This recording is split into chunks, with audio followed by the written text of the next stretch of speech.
علیہ وآلہ وسلم پر ان اللہ و ملائکتہ یصلون علی النبی یا ایہا الذین آمنوا صلوا علیہ وسلموا تسلیما اللہم صلی علی سیدنا مولانا محمد وعلی آل سیدنا و مولانا محمد وبارک وسلم صلی اللہ علیہ۔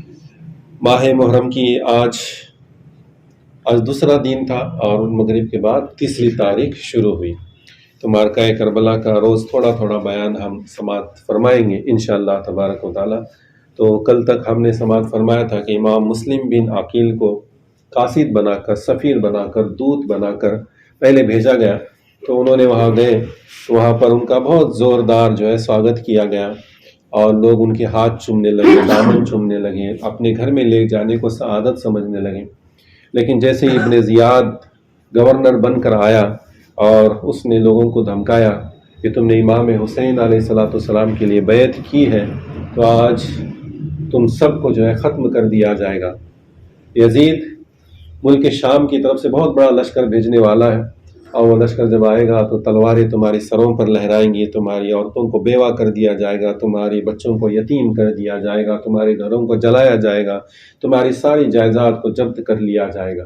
تو لوگ ڈر گئے اور انہوں نے امام مسلم بن عقیل کا ساتھ چھوڑا، اور پھر امام مسلم بن عقیل اکیلے رہ گئے، تنہا رہ گئے۔ انہوں نے اپنے ساتھ اپنے دو بچے لے کر آئے تھے، جن کا نام، ایک کا نام محمد تھا، ایک کا نام ابراہیم تھا۔ ان دونوں بچوں کو انہوں نے قاضی شرعی کے گھر میں چھوڑا، اور خود عروہ بن حنی کے گھر میں جا کر حنی بن عروہ کے گھر میں جا کر آپ نے پناہ لی۔ جب یزید کا جو گورنر تھا ابن زیاد، اسے معلوم ہوا تو اس نے فوج بھیجی، فوج نے آ کر اس گھر کا گھیراؤ کیا، اور پھر حنی سے پوچھا گیا کہ تمہارے گھر میں جو امام مسلم بن عقیل پناہ گزیر ہیں انہیں ہمارے حوالے کرو۔ تو حنی بن عروہ نے کہا کہ وہ ہمارے مہمان ہیں، امام حسین کی طرف سے آئے ہوئے ہیں، اہل بیت کے خاندان سے ہیں، وہ ہمارے مہمان ہیں، میں انہیں تمہارے حوالے نہیں کروں گا۔ تو سپاہیوں نے انہیں مار ڈالا۔ امام مسلم بن عقیل باہر آتے ہیں اور سامنے فوج کھڑی ہے، اکیلے تنہا ہے، لیکن بنو خاشم خاندان کے شیر ہیں، حضرت علی رضی اللہ تعالیٰ عنہ کے بھتیجے ہیں، تو شیر کی طرح اس فوج پر اکیلے ہی حملہ آور ہوئے اور اس فوج کو مارنا شروع کر دیا۔ تو فوج ان کے حملے سے بفر گئی اور فوج بھاگنے لگی۔ یہ منظر دیکھ کر جو کوفہ والے جو پہلے ڈر کر ان کا ساتھ چھوڑ گئے تھے، ایک ایک ہو کر جمع ہونے لگے۔ دیکھا کہ امام مسلم بن عقیل ساری فوج پر بھاری پڑ رہے ہیں، تو پھر ان کے پیچھے آ کر جمع ہونا شروع ہو گئے۔ دیکھا دیکھی 10,000 لوگ ان کے پیچھے جمع ہو گئے۔ تو امام مسلم بن عقیل اس 10,000 کے لوگوں کو لے کر، فوج کو لے کر کوفہ کے قلعے کا گھیراؤ کر دیا، اور وہاں جا کر حملہ کرنے والے تھے، لیکن امام حسین نے انہیں بتایا تھا کہ تم صرف سفیر بن کر گئے ہو، ایک دودت بن کر گئے ہو، جا کر وہاں کے حالات کو دیکھنا ہے، وہاں پر جا کر جنگ نہیں کرنی۔ تو صرف گھیراؤ ڈال کر آپ رکے رہے۔ تو ابن زیاد نے مکاری سے ایک چال چلی، اس نے کوفہ والوں کے 40 سرداروں کو اپنے محل میں بلایا تھا بات چیت کرنے کے لیے، بات چیت کے بہانے سے، اور انہیں گرفتار کر لیا تھا۔ ان 40 لوگوں کو قلعے کی دیوار پر کھڑا کر دیا، ان کے ہاتھ اور پاؤں باندھ کر، اور ان سے کہا کہ تم اپنے اپنے قبیلے والوں سے، اپنے اپنے رشتہ داروں سے کہو کہ وہ واپس چلے جائیں، امام مسلم کو اکیلا چھوڑ کر چلے جائیں، ورنہ تمہارے سر کو قلم کر دیا جائے۔ یہ لوگ اپنی موت سے ڈر گئے اور قلعے کی دیوار پر کھڑے ہو کر اپنے رشتہ داروں سے، اپنے قبیلے والوں سے رو رو کر التجا کرنے لگے کہ تم ان کا ساتھ چھوڑو اور یہاں سے چلے جاؤ، ورنہ یہ ہمیں قتل کر دیں گے، اور بہت بڑی فوج آنے والی ہے، تمہیں بھی نہیں چھوڑا جائے۔ تو کوفہ والے پھر ڈر گئے۔ کوفہ والے ان کا مزاج بدلتا مزاج ہم دیکھیں گے بار بار، کبھی ادھر کبھی ادھر، اور پھر کوفہ والے سب کا ساتھ، ان کا ساتھ چھوڑ کر جانا شروع کر دیے۔ دوپہر کے وقت امام مسلم بن عقیل 10,000 لوگوں کو لے کر آئے تھے۔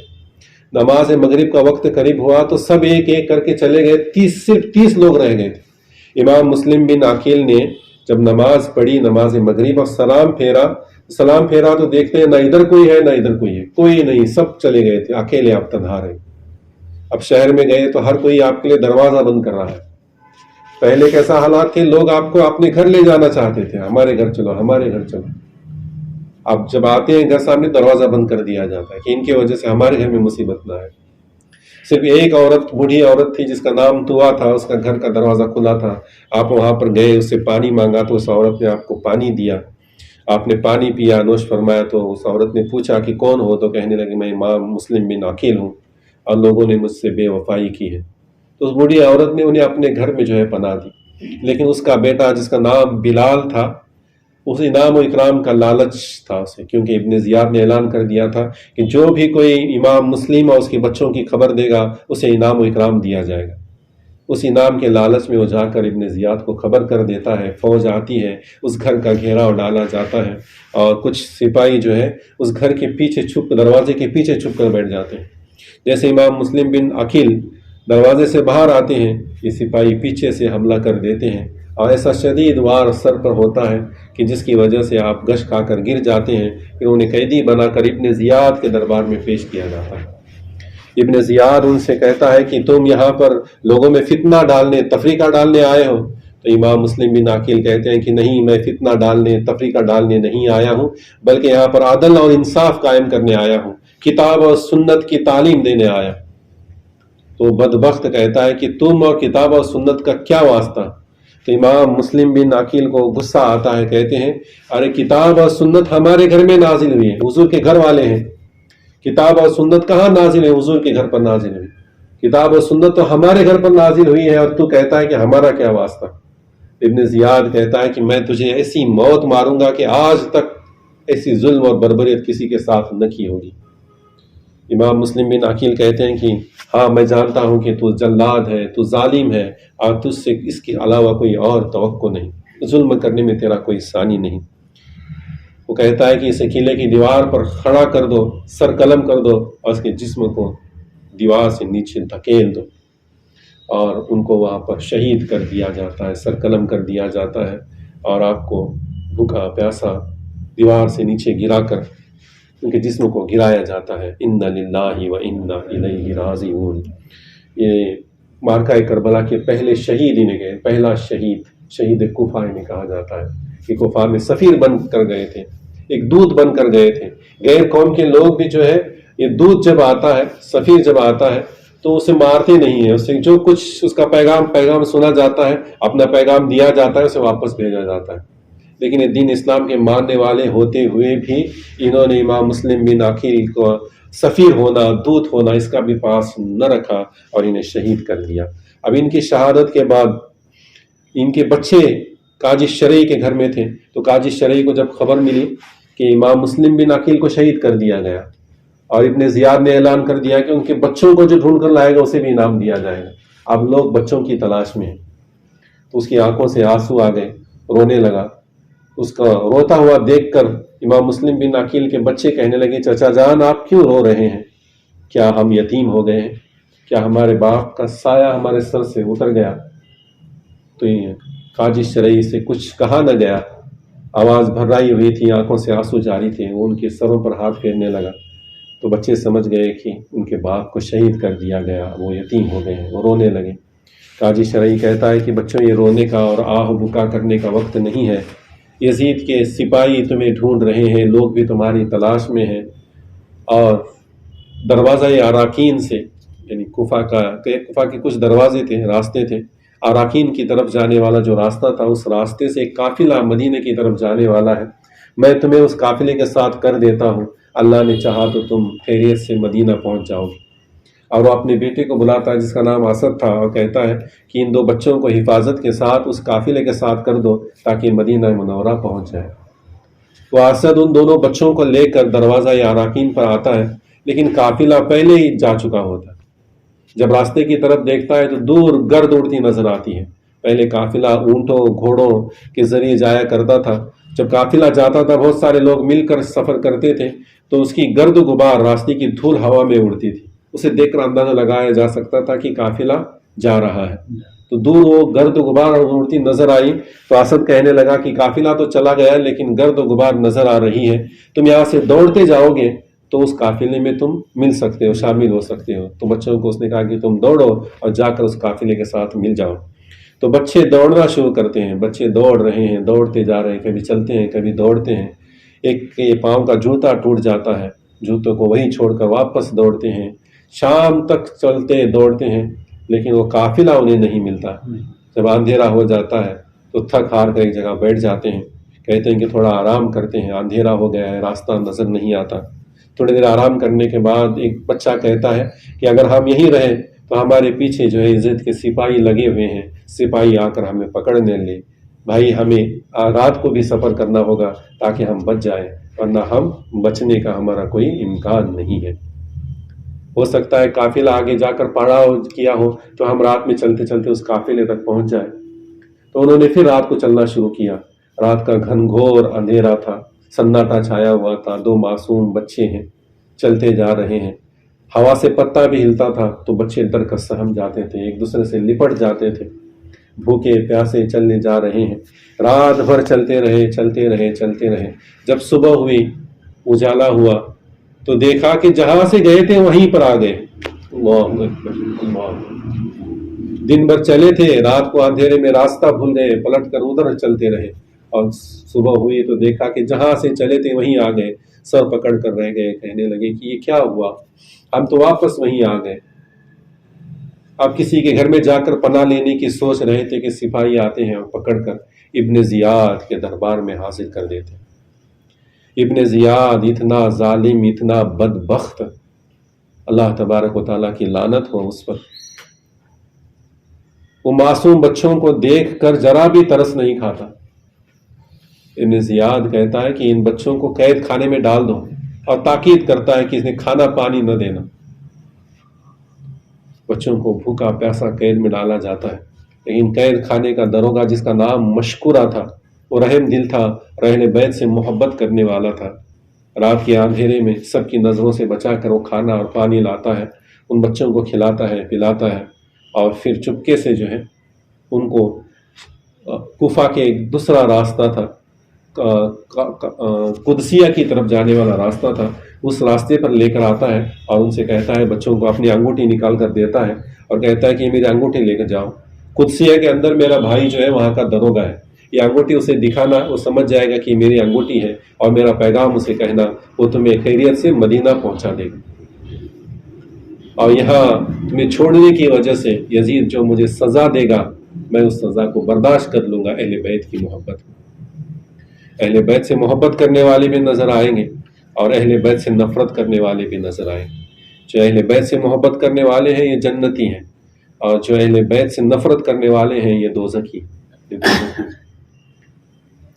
تو اس نے اپنے اوپر جو کچھ ہونا ہے اس کو برداشت کیا، لیکن دو بچوں کو جو ہے اس نے آزاد کیا۔ لیکن کہا جاتا ہے کہ قسمت کی گانٹ بڑی سخت ہوتی ہے، قسمت کی جو گانٹ ہوتی ہے بڑی سخت ہوتی ہے، ناخنوں سے نہیں نکلتی۔ ہم ناخنوں سے اس قسمت کی گانٹ کو، تقدیر کی گانٹ کو کھولنا چاہے تو نہیں کھلتی۔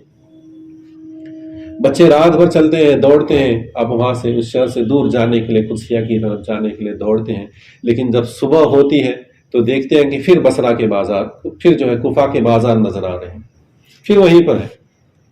رات بھر چلتے ہیں، پھر وہیں پہنچ جاتے ہیں، کہتے ہیں یہ کیا ہو رہا ہے ہمارے ساتھ، ہم چلتے ہیں اور پھر وہیں پہنچ جاتے ہیں، بھوکے ہیں پیاسے ہیں، پیاس کی شدت غالب ہے۔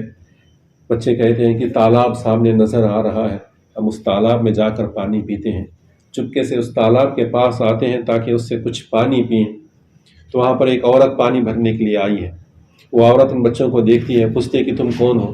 بچے ڈر جاتے ہیں اور کہتے ہیں کہ ہم ڈرے ہوئے ہیں، سہمے ہوئے ہیں، لیکن ہاشمی خاندان کے بچے ہیں، جھوٹ نہیں بولتے۔ کہتے ہیں کہ ہم امام مسلم بن عقیل کے بچے ہیں، لوگ ہماری تلاش میں ہیں، سپاہی ہماری تلاش میں ہیں، ہم پیاسے ہیں، ہمیں نہ مارنا، ہمیں مت مارو، ہم نے کسی کا کچھ نہیں بگاڑا، ہم پیاسے ہیں، پانی پینے کے لیے آئے ہیں۔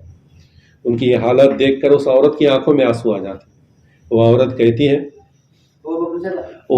کہتی ہے کہ گھبراؤ مت بچوں، تم میرے ساتھ چلو، میں ایک کنیز ہوں، ایک غلام ہوں، ایک عورت کی کنیز ہوں، اور لیکن میری مالکہ جو ہے اہل بیت سے محبت کرنے والی ہے، وہ تمہاری خدمت کرے گی، تم ان کے پاس چلو۔ یہ دونوں بچوں کو لے کر وہ اپنے مالکین کے پاس آتی ہے۔ اس کی مالکہ اہل بیت سے محبت کرنے والی تھی۔ جب یہ عورت بچوں کو لے کر آتی ہے تو کہتی ہے کہ میں جنت کے پھول لائی ہوں، امام مسلم بن عقیل کے بچے۔ تو عورت اہل بیت کے بچوں کو دیکھ کر انہیں پیار کرتی ہے، اپنے سینے سے لگاتی ہے، انہیں کھلاتی ہے پلاتی ہے۔ تھکے ہارے بچے ہیں، بچوں کو جو ہے اپنے گھر کے اندر کمرے میں سلاتی ہے۔ اتنے میں ابھار آ کر اپنی اس کنیز سے کہتی ہے کہ اس بات کی خبر کہ ہم نے اس بچوں کو کھلایا ہے پلایا ہے اپنے گھر میں رکھا ہے کسی سے نہ کہنا، اور خاص کر کے اب میرا شوہر جب آئے تو اس سے ہرگز نہ کہنا۔ میرا شوہر، اس شوہر کا نام حارث تھا، یہ تو دولت کا لالچی ہے، انعام و اکرام کا لالچی ہے، صبح سے انہی بچوں کی تلاش میں نکلا ہوا ہے تاکہ بچوں کو پکڑ کر ابن زیاد کے حوالے کریں، اس کے سامنے ہرگز اس کا ذکر نہ کرنا۔ اتنے میں اس کا شوہر آ جاتا ہے، گھوڑے سے اترتا ہے اور کہتا ہے اپنی بیوی سے کہ لاؤ جلدی سے مجھے کھانا دو کہ کھاؤں اور پھر واپس اس کام پر جاؤں کہ مجھے بچوں کو تلاش کرنا ہے۔ تو عورت کہتی ہے کہ اے ظالم، اہل بیت کے گھر کے بچوں کو گرفتار کرے گا، دشمنوں کے حوالے کرے گا تو کل میدان محشر میں اللہ کو کیا منہ دکھائے گا؟ مت کر یہ کام۔ وہ کہتا ہے اتنا انعام و اکرام ملنے والا ہے، اتنی دولت ملنے والی ہے کہ وہ دولت تجھ سے سنبھالی نہ جائے گی۔ وہ عورت کہتی ہے کہ میں ایسی دولت پر لعنت کرتی ہوں، نہیں چاہیے مجھے ایسی دولت جو اہل بیت کے خون میں ڈوبی ہو۔ وہ کہتا ہے میں تیری نصیحت سننے کے لیے نہیں آیا، کھانا تیار ہے تو کھانے کو دے ورنہ میں جاتا ہوں۔ اتنے میں وہ بچے جو اندر سوئے ہوئے تھے، وہ بچے خواب دیکھتے ہیں، خواب میں انہیں اپنے والد نظر آتے ہیں۔ جیسے والد نظر آتے ہیں دونوں بچے دوڑ کر لپٹ جا کر چیخ کر رونا شروع کر دیتے ہیں۔ اب خواب میں رو رہے ہیں، بچوں کی خواب کی کیفیت ان کے جسموں پر وارد ہوتی ہے، تو جیسے خواب میں انہوں نے چیخا یہاں پر بھی چیخ کر رونے لگے۔ ان کی آواز سن کر کہتا ہے کہ میرے گھر میں بچوں کی آواز کیسے؟ اس کی بیوی کہتی ہے کہ پڑوس سے آواز آ رہی ہوگی تو اپنے کام پر جا۔ وہ کہتا ہے کہ نہیں، دروازہ کھول کر اندر جا کر دیکھتا ہے تو وہی بچے ہیں۔ کہتا ہے انہی کی تلاش میں دن بھر مارا مارا پھر رہا ہوں، یہ بچے میرے گھر میں ہیں۔ ان کے بالوں کو پکڑ کر گھسیٹتا ہوئے باہر لاتا ہے۔ جب عورت دیکھتی ہے تو تڑپ جاتی ہے اور بچوں کو چھڑانے کے لیے جاتی ہے، بچوں کو تماچے مار رہا ہے، بچوں کو چھڑانے کے لیے جاتی ہے، کہتی ہے کہ ارے صیاد، صیاد شکاری کو کہتے ہیں کہ ارے صیاد یہ سید ہے، انہیں تماچے نہ مار، ارے صیاد یہ سید ہے، انہیں تماچے نہ مار، یہ قرآن کے ورق ہے، قرآن کے پنے ہیں، انہیں زمین پہ نہ ڈال۔ اس ظالم نے تلوار نکال کر اپنی بیوی کو پر بھی مار دی، بیوی زخمی ہو کر گر گئی۔ پھر اس کے قدموں پر لپٹ کر کہنے لگی کہ یہ سید ہیں، حضور کے گھرانے کے بچے ہیں، ان کے ساتھ ظلم نہ کر، میں تجھے خدا کا واسطہ دیتی ہوں، ان کو مار کر تو کل میدان محشر میں کیا منہ دکھائے گا، حضور کی شفاعت کس طرح مانگے گا؟ اس پر کسی بات کا اثر نہ ہوا اور یہ بچوں کو مارتا ہوا گھسیٹتا ہوا لے کر دریا کے کنارے چلا گیا۔ دریا کے کنارے پر جانے کے بعد یہ بچے کہتے ہیں کہ تجھے انعام و اکرام چاہیے تو ہمیں غلام بنا کر بازار میں بیچ دے، کوئی نہ کوئی خرید لے گا، تجھے پیسہ مل جائے گا، نہیں تو ہمیں گرفتار کر کے ابن زیاد کے دربار میں پہنچا دے، وہ تجھے انعام و اکرام دے گا، ہمیں مارتا کیوں ہے؟ تو بدبخت کہتا ہے حارث کہ مجھے اندیشہ ہے، مجھے ڈر ہے کہ میں تمہیں جب لے جانے لگوں تو راستے میں بہت سارے لوگ تمہاری تلاش میں ہیں، کوئی جو ہے مجھ سے جھگڑا کر کے لڑائی کر کے تمہیں چھین نہ لے اور میرا انعام و اکرام میرے ہاتھ سے جاتا رہے، تو میں تمہیں ماروں گا، قتل کروں گا، تمہارے سروں کو یہاں سے لے کر جاؤں۔ تو چھوٹا بچہ آگے آتا ہے، کہتا ہے کہ پہلے مجھے مارو، تو بڑا کہتا ہے کہ نہیں پہلے مجھے مارو، میں اپنے چھوٹے بچے کا چھوٹے بھائی کا تڑپتا ہوا لاشا نہیں دیکھ سکتا۔ تو بدبخت کہتا ہے کہ تمہیں قتل ہونے کا شوق چڑھا ہے؟ وہ کہتے ہیں قتل ہونے کا شوق نہیں، تجھے لذت شہادت سے تو ابھی آشنا نہیں۔ جب شہید ہوتا ہے تو اسے اللہ تعالیٰ کا دیدار نصیب ہوتا ہے، تو اس لذت سے آشنا نہیں۔ ہم اہل بیت کے گھر والے ہیں، بچپن ہی سے ہمارے دلوں میں شہادت کی آرزو ہوا کرتی۔ وہ بچے سجدے میں جاتے ہیں، یہ دیکھ کر مسکراتا ہے، کہتا ہے کیا تم سجدے میں اس لیے گئے ہو کہ تمہیں سجدے میں دیکھ کر مجھے رحم آئے اور میں تمہیں چھوڑ دوں؟ تو تمہارا خیال غلط ہے، میں تمہیں پھر بھی ماروں گا۔ وہ کہتے ہیں ہمارا تو یہی شیوا ہے کہ عبادت میں سر دینا ہمارے گھرانے کا دستور ہے۔ وہ ظالم ان کو سروں کو تلوار چلاتا ہے اور دونوں کو شہید کر دیتا ہے۔ ان للہ و انا الیہ راجعون۔ ان کے جسموں کو دریائے فرات میں ڈال دیتا ہے اور سروں کو لے کر ابن زیاد کے دربار میں جاتا ہے، اس خوش فہمی میں جا رہا ہے کہ مجھے اب انعام و اکرام ملے گا، ابن زیاد خوش ہوگا، مجھے انعام و اکرام دے گا، مالا مال کرے گا، اور جا کر کہتا ہے کہ دیکھ تو نے انعام و اکرام کا وعدہ کیا تھا، میں ان بچوں کو پکڑ کر ڈھونڈ کر پکڑ کر انہیں مار کر ان کے سروں کو لے آیا، اللہ مجھے انعام و اکرام دے۔ ابن زیاد کہتا ہے ارے بدبخت، میں نے یزید کو لکھ دیا ہے کہ بچے میرے قبضے میں ہیں، میرے پاس ہیں، اگر وہ مجھ سے بچوں کا مطالبہ کرے گا تو میں اسے کیا جواب دوں گا، تو نے اسے مارا کیوں، پکڑ کر میرے پاس لاتا۔ اپنے سپاہیوں کو حکم دیتا ہے کہ اس بدبخت کو پکڑو اور جہاں پر جن بچوں کو اس نے قتل کیا ہے اسے بھی وہیں پر لے جاؤ اور اسے بھی قتل کرو، اس کا بھی سر تن سے جدا کرو۔ سپاہی پکڑتے ہیں، وہیں لاتے ہیں گھسیٹتے ہوئے، اور وہیں لا کر اسے بھی جو ہے واصلائے جہنم کر دیتے ہیں، واصلائے جہنم کر